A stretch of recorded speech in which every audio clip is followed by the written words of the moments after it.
আলাইকুম। আশা করি আপনারা সবাই ভালো আছেন, আমিও ভালো আছি। যাই হোক, আমি আপনাদের মাঝে আবারও ছোট্ট একটা ভিডিও নিয়ে যাচ্ছি। দেখেন, বানপানিতে আছে, বানপানি হয়ে গেছে, ধুবড়ি ডিস্ট্রিক্টের মধ্যে বানপানি হয়ে গেছে। ওই বানপানির জন্য আজকে ইলিপ দেওয়া হয়ে গেছে। দেখেন ভাই, গরিব দুঃখিয়া যেবিলাক মানুষ আছে, এইবিলাক মানুষ কারণে এইবিলাক দিছে। দেখেন ভাই, দেখেন হাজার হাজার মানুষ আছে ইলিপ দিলে একসাথে। দেখেন ভাই, গরিব মানুষ দিলে আসতে সবার সুবিধা হয়েছে। দেখেন, তা আপনারা সবাই কমপ্লিট ভিডিওটি দেখবেন আর ভিডিওটি শেয়ার করবেন। কিসের চাল এটা? ইলিপের কতদিন থেকে এটি? 1 ঘন্টা থেকে। 1 ঘন্টা থেকে চাল তো দিবে, সময় লাগবে, হয় না? আমার নদী পার হওয়া খায়। নদী পার চাউলটা দিছে, সময় লাগবে। তারপর ধৈর্য ধরো, চাউলটা পাইবেন।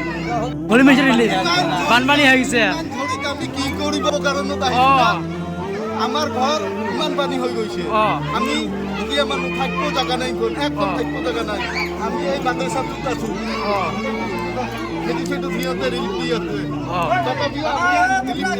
ইমান ডাউন করতে নহয় না, অল্প তো ধৈর্য লাগিব।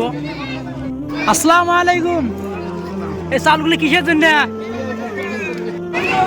এই চালগুলি কিসের জন্য? চালগুলি কিসের জন্য? চাল ইলিপের জন্য। চালগুলিতে আছে গরিব দুঃখী মানুষের সুবিধা হয়েছে না হয়। তা এটি দিয়ে কতদিন থেকে আছেন? এটি 1 ঘন্টা থেকে। তো ধৈর্য ধরেন, ধৈর্য ধরেন, চাউলগুলি পাইবেন। এই রিলিফটা যেহেতু মানুষ পানির টকবক করিয়েছে, মানুষ রিলিফটা আমাকে আজকে আনছি। আজকে এই জন্য এমার্জেন্সি দেবে যাতে মানুষের সুবিধা হয়। আজকে চাউল মানুষের ঘরের ধান আছে কিন্তু ভাঙবে পায় না, হ্যাঁ জানতে পায় না, কিন্তু এই জন্য চাউলটা আমরা খুব তাড়াতাড়ি দেবে রেখেছি যাতে মানুষগুলো কিছু করি হলেও 2 সুন্দর 4 সুন্দর 5 সুন্দর খাবার পায়। এই জন্য আমরা মোটামুটি ইনশাল্লাহ চাউল যতটুকু দেওয়া লাগে সরকারের নির্দেশ মেনে অতটুকু চাউল আমরা দিয়েছি। আমরা যতটুকু চাল দিছে সেই জন্য আমরা সুন্দরভাবে চাল ডিস্ট্রিবিউট করেছি, কোনো অসুবিধা নাই। আমার পাবলিক সুন্দর, আমার পাবলিকের মাঝে বহুত উৎসাহ, কারণ যেহেতু রিলিফ দিচ্ছে আর পাবলিকের মনত একটাই ভালো লাগছে যে আমার এই ইনশাল্লাহ কোনো দিন হাইকে চালাবার নয়।